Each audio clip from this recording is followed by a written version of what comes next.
I don't think I'm really cut out for acting, because if I was... Oh, cheap remark. No. Now listen to me. If I was serious about it, I'd be studying it, you know, and sort of really getting involved in acting. And I give up a good deal of time that's now taken up with music to work at it. And obviously, as I'm not working at it, I can't be that interested in being an actor. So I'm lucky I get the jobs that I do get. I mean, it's nice to work with these quite brilliant directors, but I think that there's far more qualified people than me to do movies. By 1980, all the glitter kids who loved Ziggy Stardust had grown up and formed bands of their own. As teenage punks, they'd followed Bowie's example by dyeing their hair, painting their faces, and changing their names. Now, they were in the charts and on the dance floor, and punk had given way to new wave and the new romantic movement. Acts like Gary Newman, Boy George, Japan, and Duran Duran had made Bowie fandom into a genre, and were frequently outselling their inspiration. Something had to be done. Cue Ashes to Ashes and the album Scary Monsters and Super Creeps. Bowie, the old master, was reminding his public where it came from and how it should be done. After the comparative failure of Lodger, Ashes to Ashes gave Bowie a massive #1 hit single, exhuming Major Tom from Space Oddity to create a confessional autobiography. Musically, it was one of his most atmospheric, affecting pieces, conjuring up a sense of alienation far more effectively than the original Space Oddity. In the video, Bowie outglammed all his imitators as an apocalyptic Pierrot figure, leading Major Tom's mourners, including new romantic club promoter and Visage main man, Steve Strange. Scary Monsters and Super Creeps was Bowie's most direct, instant and dynamic album for years. Harsh and confrontational, yet commercial and ultra-modern. Bowie's apocalyptic landscape this time was recognisably here and now. Fashion, It's No Game and Scream Like a Baby laid the sceptre of Victoria Station to rest with their defiantly anti-fascist lyrics. Teenage Wildlife put Bowie's copyists in their place. Same old thing in brand new drag, while vividly describing the way the machine would use them up and spit them out in pieces. Bowie's acting career was also taking off, as he won critical acclaim for his Broadway stage portrayal of the Elephant Man in New York, a role he only quit when the murder of John Lennon made him anxious about being so vulnerable every night. In 1982, he starred in The Hunger, Tony Scott's hit vampire flick, alongside Susan Sarandon, and in one amusing cameo, arch Bowie imitators Bauhaus, who are playing in a goth club frequented by the Bowie character in the opening scene. The film received mixed reviews, but 1983's Merry Christmas, Mr. Lawrence had critics in raptures over Bowie's performance as a prisoner of war in a Japanese camp. The film had strong parallels with Bowie's own life, featuring themes of homosexuality and East-West culture clash, as well as the character played by Bowie being racked with guilt over his crippled brother, who he'd failed to save from a degrading initiation ceremony at school. Perhaps it was this portrayal that encouraged Bowie to visit his brother Terry in the Cane Hill Mental Asylum for the first time in 10 years. Terry had recently made a suicide attempt, which had prompted Bowie's Aunt Pat to go to the papers, in an effort, she said, to make David face up to his responsibilities. David spoke to an overjoyed Terry at some length, bringing gifts and promising that he would get him out of Cane Hill. In fact, Bowie never saw his brother again. In 1985, Terry successfully committed suicide, lying down in front of a train. Bowie, fearing fans and the press would make a mockery of the funeral if he attended, sent flowers in his place.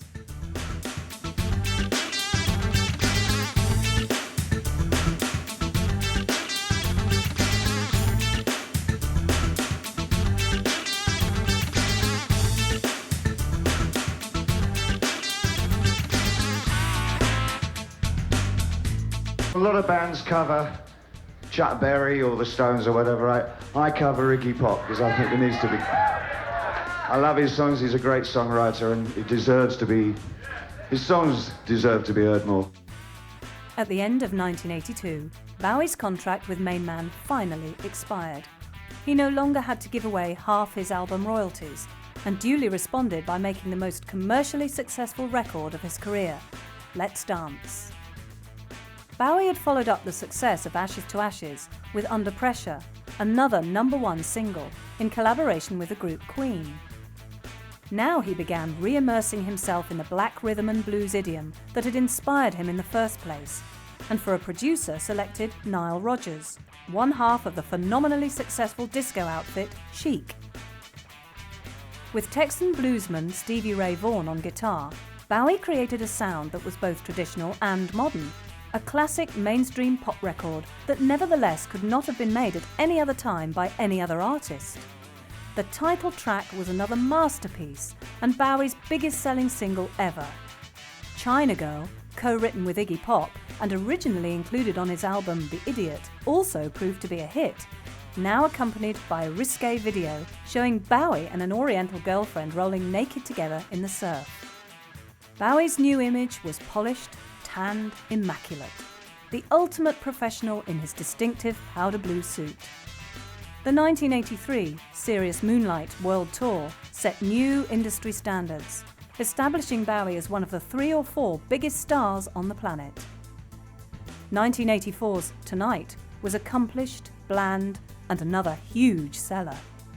Bowie was coasting, but by including 4 tracks co-written with Iggy Pop, he was at least ensuring his punk rock pals' retirement fund.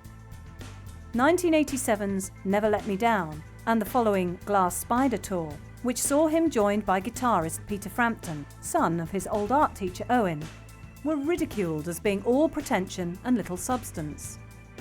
Bowie's image wasn't helped by his 2 film flops of the previous year, Absolute Beginners and Labyrinth, although the former did give him a #1 single with one of the finest love songs of the 80s. Bowie attempted to win back the critics with Tin Machine. Accused of pretension and playing it safe, he announced he was putting his solo career on hold to become part of a group again.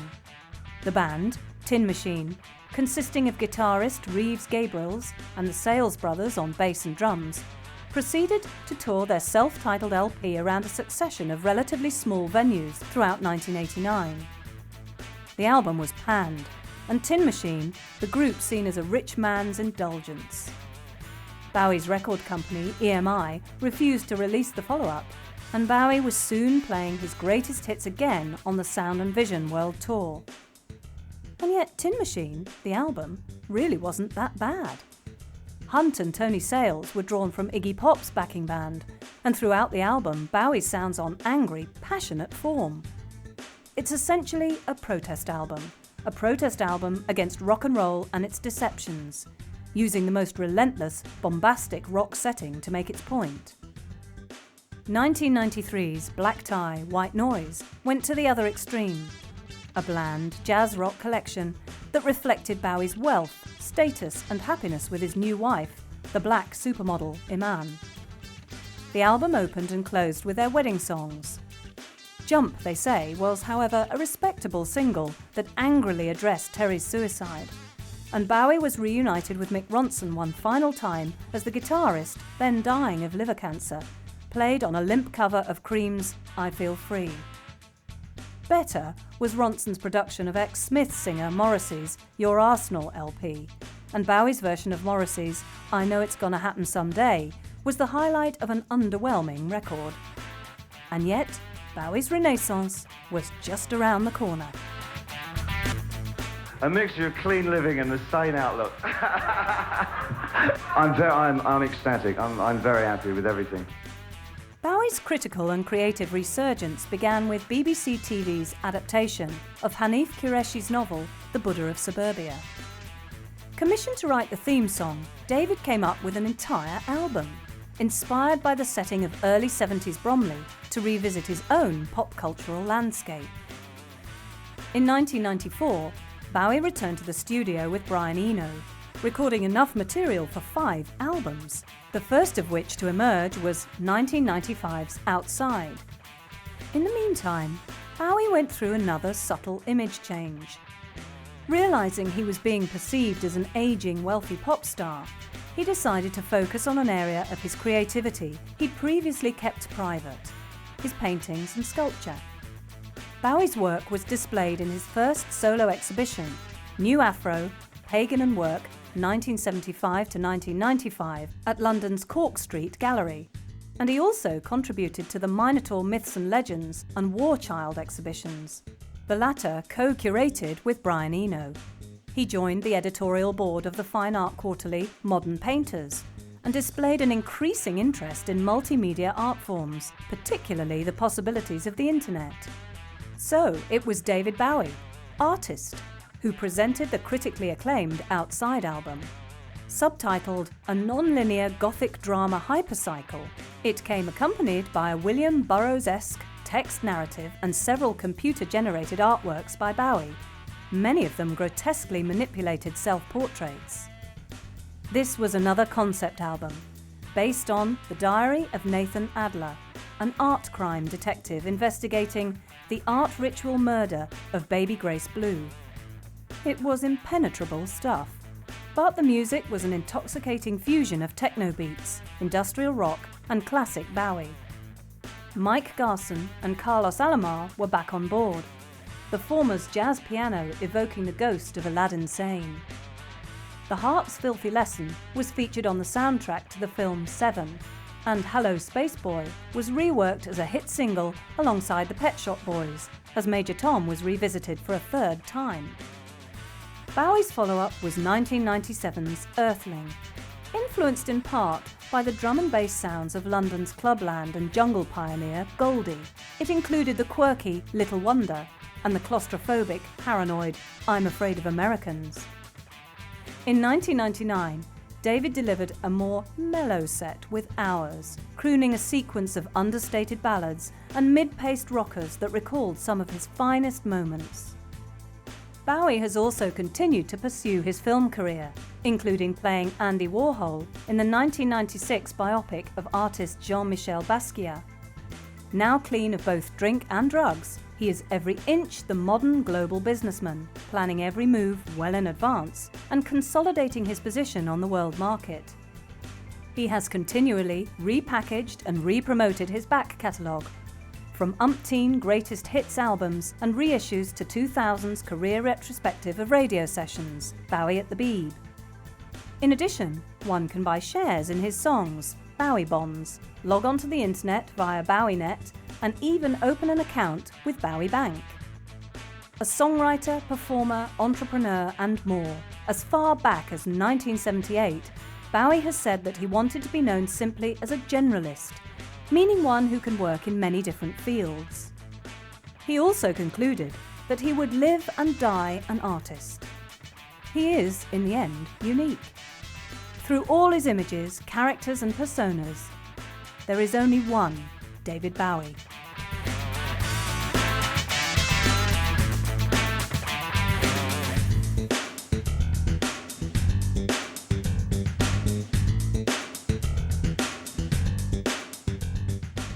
Thank you for buying Maximum Bowie. We hope you enjoyed it. Watch out for further titles on Chrome Dreams coming up soon. If you did enjoy it or have any comments or suggestions, write to us at Chrome Dreams, PO Box 230, New Malden, Surrey, UK, KT3 6YY, or email on mail@chromedreams.co.uk. For more details on joining the Maximum Collectors Club and claiming your free CDs, check out our website at www.chromedreams.co.uk or look at the booklet inside this CD. Thanks again for listening, and goodbye for now.